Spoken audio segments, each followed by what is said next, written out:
Welcome to T-Bone's Best of Roanoke show. Music, comedy, and conversation featuring HB. Wow. The Honey Badger. Honey Badger don't care. Now, on with the show.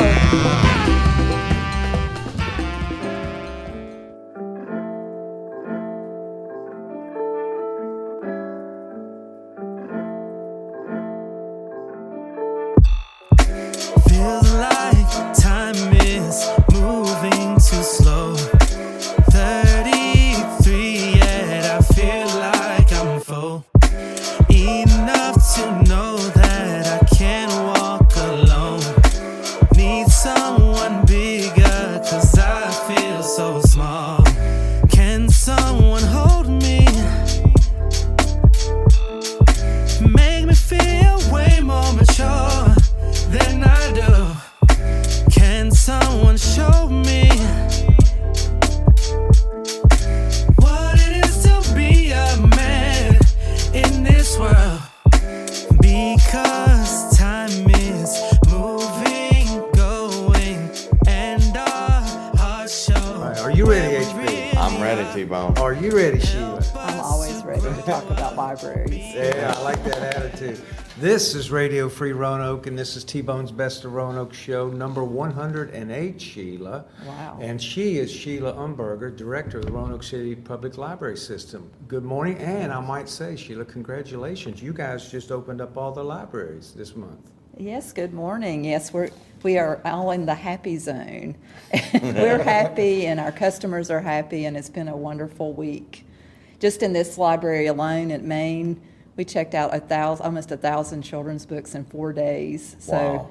and Yes. we had one person say they were going to multiple libraries just because they could, which I thought was one of the best comments we heard. So they were going to all our libraries in one day. 1,000 kid books in 4 days. That's a little bit of a pent-up demand there. So good for you. And how many libraries are there in the Roanoke City Library System? How many branches, or how would you answer that? We have 7 branches, and we have 3 e-branches, which basically the best way to describe an e-branch is a service point in an area that we feel like we want to reach into the neighborhood and provide services, convenience.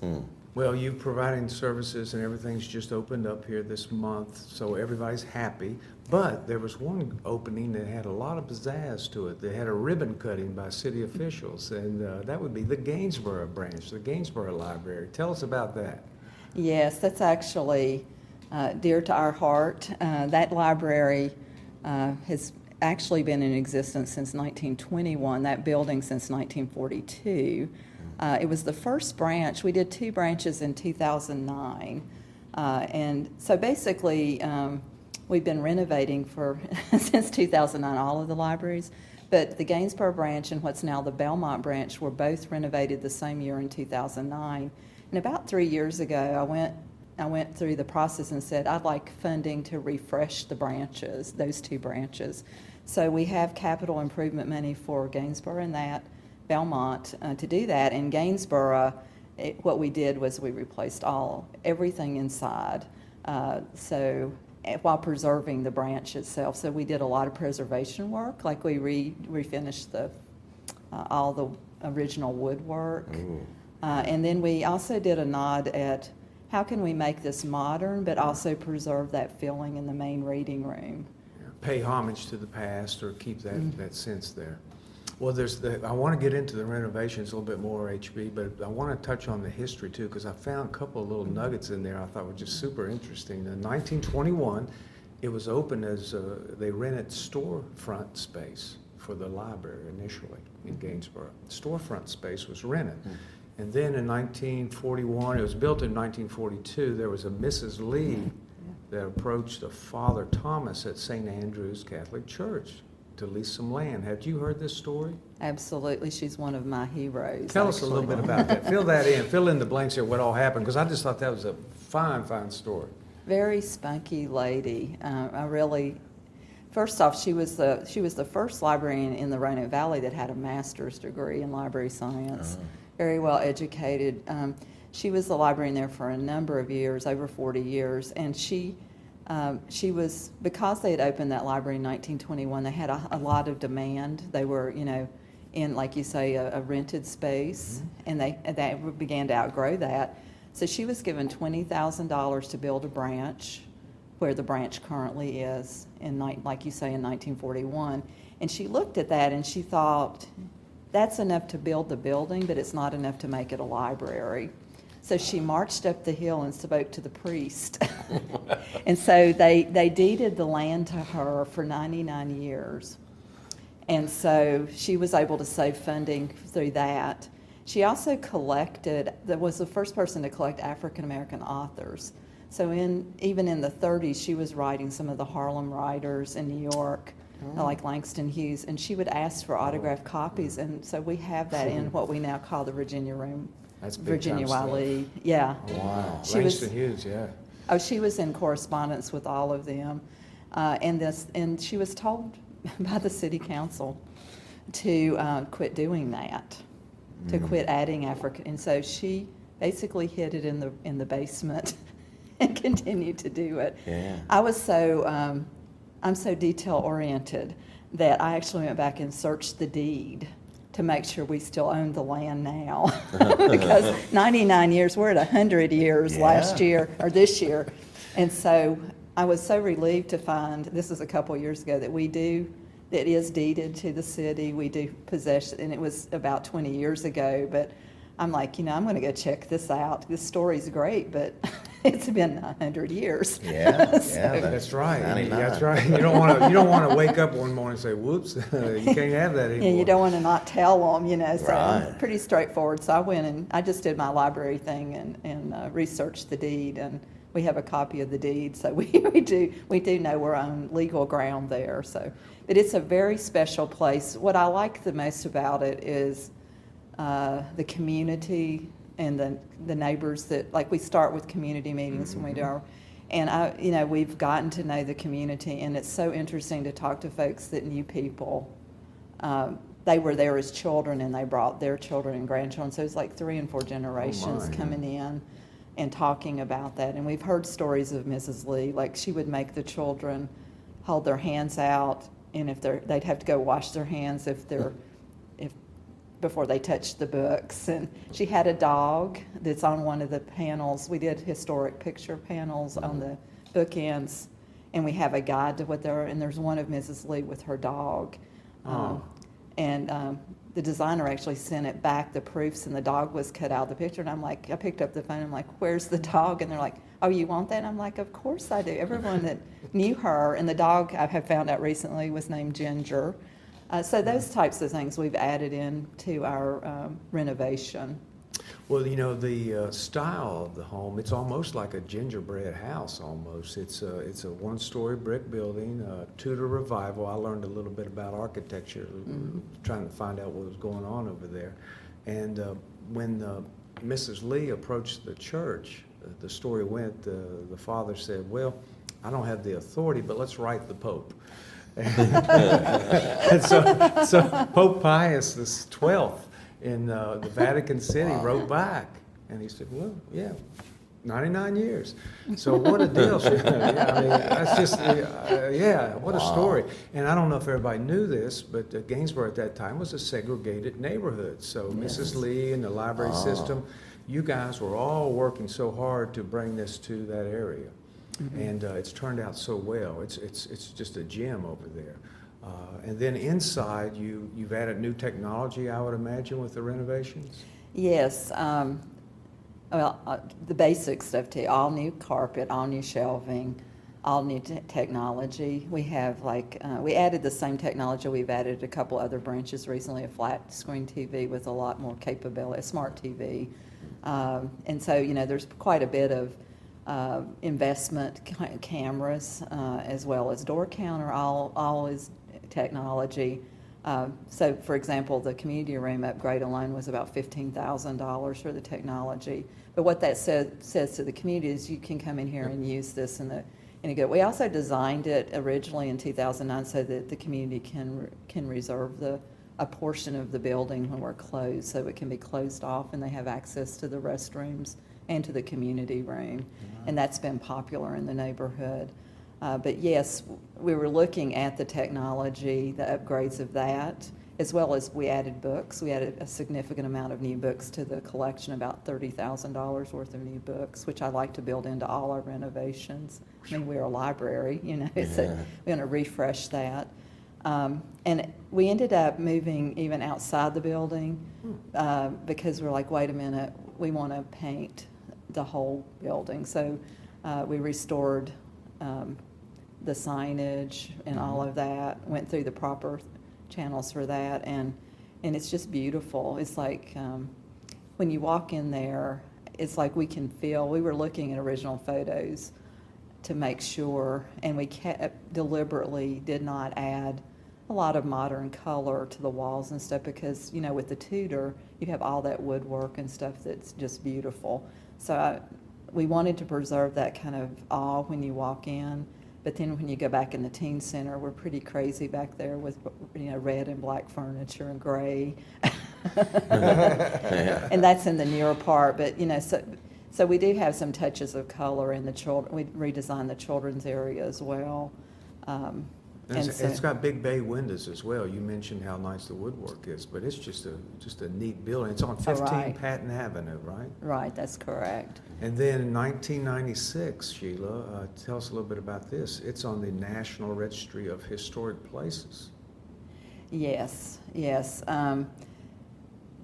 This is just not your normal library there. No, it isn't, and that again came through a lot of community members that I've gotten to know over the years that felt passionate about that space and wanted it to always be a special preserved place, and so they decided to do that, and it has been successful. It's I think brought some vitality to the whole nod to this is a historic place, and we need to as a community to preserve it. We need to go back and we need to talk about things that happened and learn from it. Right. And so it's kind of a center point in the area. But Mrs. Bethel was involved with that. I would call them the Bethel sisters, she and her sister. I encountered them at a city council meeting, right? They would come to every city council meeting. Mm-hmm. Really respected them. They both are passed away, but they were so special, and they played a huge role in that historic designation. But the thing that I found the most moving about them is I was talking to them one time, and they were sitting they were wearing matching outfits, and they were sitting in the back of the room, and they told me that they felt like it was a civic duty to come and listen to their local government, which I found really inspiring.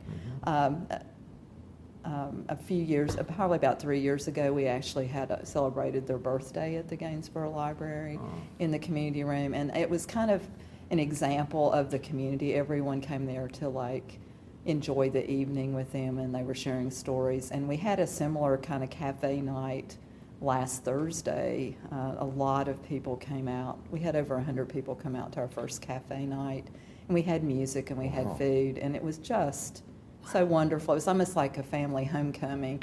A lot of folks that I know were actually there in 2009 and were part of the 1996 historic designation. So it's, after that evening, we're all just saying this is so special, that it's something that I think the whole world kind of yearns for, and it's right there in that community. There's a very special community. It sure is, and so obviously you have events and programs there for special occasions. We do. I mean, the cafe night is something we started in about 2005 that became really popular. The one we had last Thursday, we decided to restart them, and the response was equal to what we would have, in around 2005. We also had Nelson Harris there last night signing books. Oh, yeah. Okay. We've interviewed him. Yeah. Nice man. We did a book with him. He called me about 6 years ago and said, I have this idea to do an addition to the Barnes History of Roanoke, which ended in 1940. And so we started working with him, and we were able, through our Roanoke Public Library Foundation, to publish the Roanoke in the 1940s book. And one thing that came out of that applies to what we're talking about is he called me one day and he's like, the Clater Clinic opened, and it wasn't in the Roanoke Times. and this was like 1948, 49. And that would have opened over in the Gainsboro area. Correct. In fact, it was right across the street from the library. And actually, Mr. Clater was at some of our events this week, so I have a really strong relationship with him. But his family had a medical practice there. And so I said, that concerned us. And this was about halfway through writing the book. So I said, we have this new African-American newspaper database. Maybe we should go, we talked about it. He went in, he read 7,000 articles out of that database. And what he found was, so there was a fire at the Tribune at a certain period of time, and a lot of things were lost at a certain period of time. And what we've discovered with this database is that there were a series of African-American newspapers across the country, and they were sharing local stories. And so we found the Clater opening that was in the Tribune, in the Richmond paper, and in the Miami paper. And so we were able to capture the photos, the story, and it was extensive coverage that was not covered in the Roanoke Times at that time. And so it made us concerned. So we're like, we want to be able to tell the African-American story in the 1940s. So thus the 7,000 articles. But what came out of that in the back of the book is a civil rights timeline, because he discovered a lot of stuff that went on that also, again, centered around the Gainsboro neighborhood. And so he was talking about that particular topic last night, but it's something that we're particularly happy and proud about that's come out of that book, because that's an acknowledgement of something that would be lost if we didn't go back and dig around for it. That just brings to mind, I remember Nelson said the first black ambassador was from that area over there. And I didn't know that, had any idea of that. But I remember him bringing up some of this stuff in our interview. Well, who's the librarian over there now? We just promoted a young lady. Her name is Megan Mizak, and she has been working at that branch for a long time. She's just received her master's in library science, which is what's a requirement to be a librarian in our system. And she's phenomenally connected in with the neighborhood and has done a lot of work. She did a lot of work with the Dumas and all of the culinary school where they did. And we participated, like we helped host the Gainsboro Walking Tour last Friday as well for Juneteenth. And we had about 40 people come to that. And so she's exactly the model that I seek, in a manager, that they're very connected with the community. And it's Megan Mizak. Mizak? Okay, well, I can say I've talked to Megan on the phone, ran into her one time with UHB, but she's extremely nice. Makes a very, very good impression. Just a very, very good pick for you. And well she's done. so knowledgeable about a lot of this history. And also working with our Virginia Roan archivist to make sure that we preserve all of the documentation. We have a lot of photos and stuff like that we're working on. Well, you mentioned the Virginia Roan. Let's leapfrog over to that for a bit. That's here at the main library. And for people who don't know, when they hear Virginia Roan, what exactly does that mean, Sheila? What's all there? All's in there? That you can tap into. I need to know that. Is it a picture of Virginia? We do. We probably do have we have maps. Old maps. That's right. Lots of maps. Well, the most obvious thing to most people, if we say the Virginia Room is genealogy, we started the Virginia Room probably in the late 60s, and I actually worked with a librarian that was part of that development, as well as Carol Tuckweiler, who was one of the first Virginia Room librarians for probably 30 years. I'm still in communication with her. It's a rich resource of support for genealogy, so you have all the census and all of that stuff. But it also, what I think is the most important part of it, which I've grown to believe, is the preservation of local history. So we own almost 17,000 photos of what we call the Davis collection. Mr. Davis was an early photographer for Roanoke. We have a lot of images that no one else has, and the other third belongs to the Historical Society. But we we have 2/3 of the collection. And so part of our process is to preserve that, and also not to just preserve this local history, but to also put it in a format where people can know about it.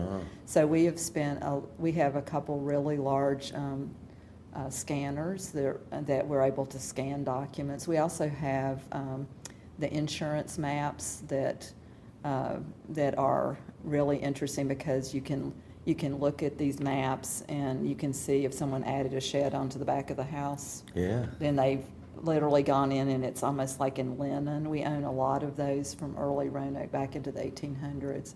Yeah. So we also have collections from local societies like Kiwanis. We have accepted their collection, and we do a lot of the preservation work and then do finding aids so that they can always come in and use it. So again, the local history part of it, though, is the most important. We have a lot of things that are like, that we have the only copy of, or there's only 2 or 3 in the country. Wow. So as we move, our goal is to continue to make that, preserve it, but also to make it accessible. So the Sanborn maps that I mentioned, for example, we can bring those out and let people look at them, but then there's other things that we want to encapsulate them or use archival practices. So my background actually is in history, and I worked at the State Archives in South Carolina, so I'm fairly passionate about this topic. And so as a result of that, our archivist and a couple of our other librarians are actually graduates of the National Archives Institute. They only accept about 40 librarians a year to go through that program. So we are using best practice both on humidity control. I kind of tease that we need to sell Virginia Room hoodies. So we want to keep it at like 40 degrees at night. Yeah.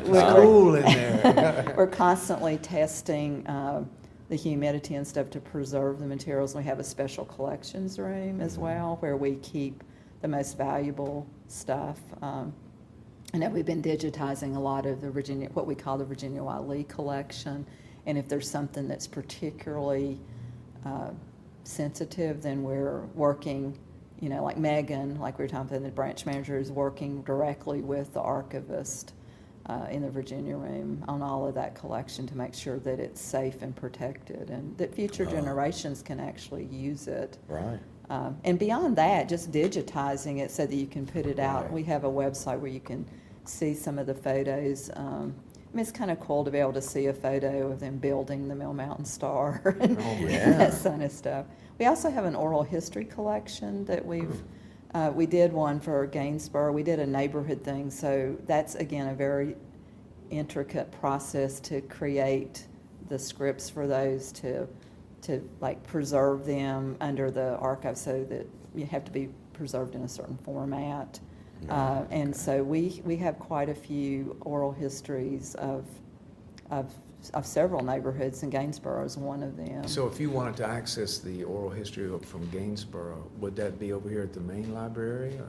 Yes, we have an oral history collection. Okay. We did a project probably about 10 years ago with some other neighborhoods as well, like Raleigh Court.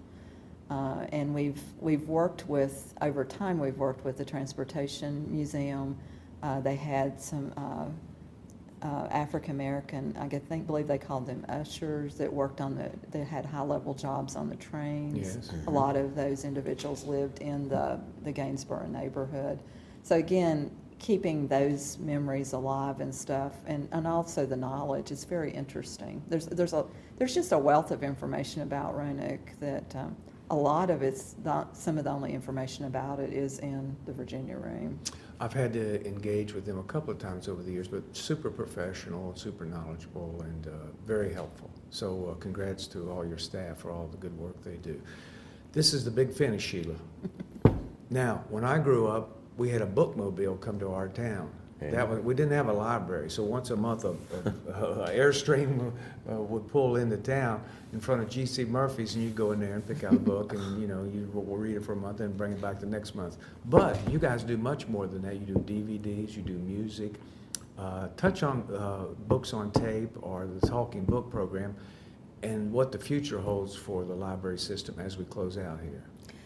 Well, you're mentioning a lot of different services, and I guess I'll just make one comment about all those different formats, is people continue to want information, whether it's in a DVD or an audiobook or whatever, large print or music. And so we constantly are looking at what container people want to have their information in.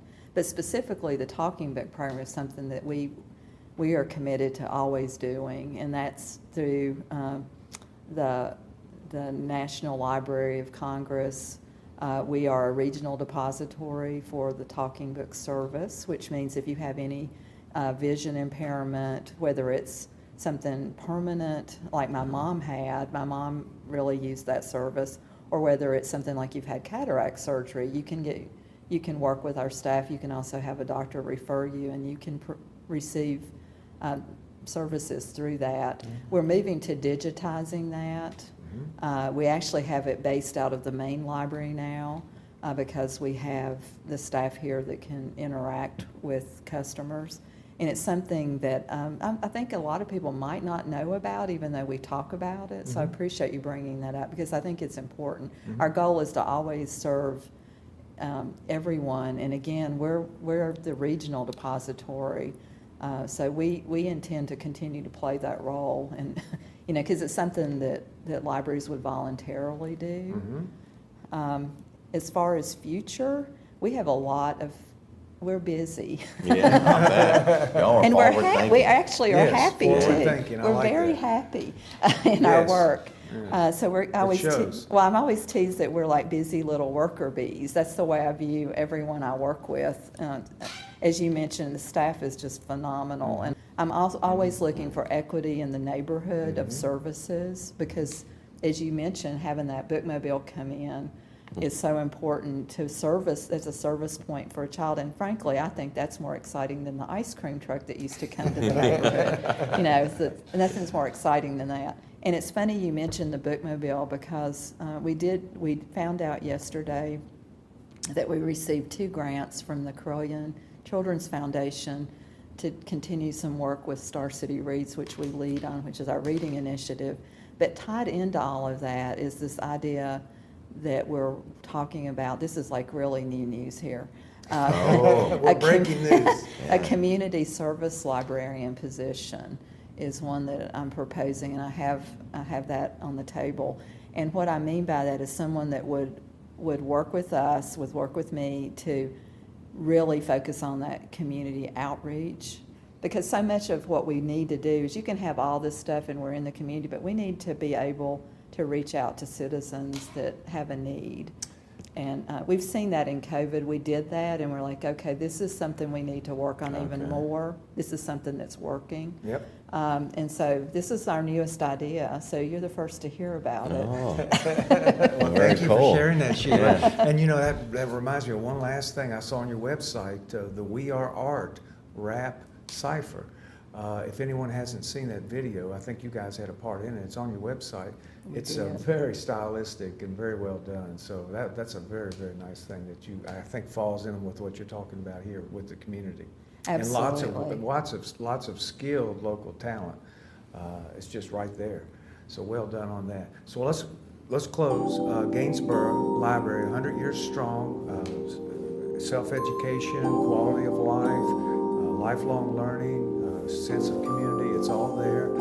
Job well done. Thank you. No, thank you Thank for all you. you've done for our community. Yes. I've enjoyed talking with you today. All right, let's go get them, Sheila. Yes. All right, thank you, Sheila. Yesterday, you had me at hello. Oh yeah, but it's a new day, and our hearts feel so cold. Oh yeah, tell me what have I done to hurt you, make you feel so blue? I hope we can keep on going, pressing on through. That's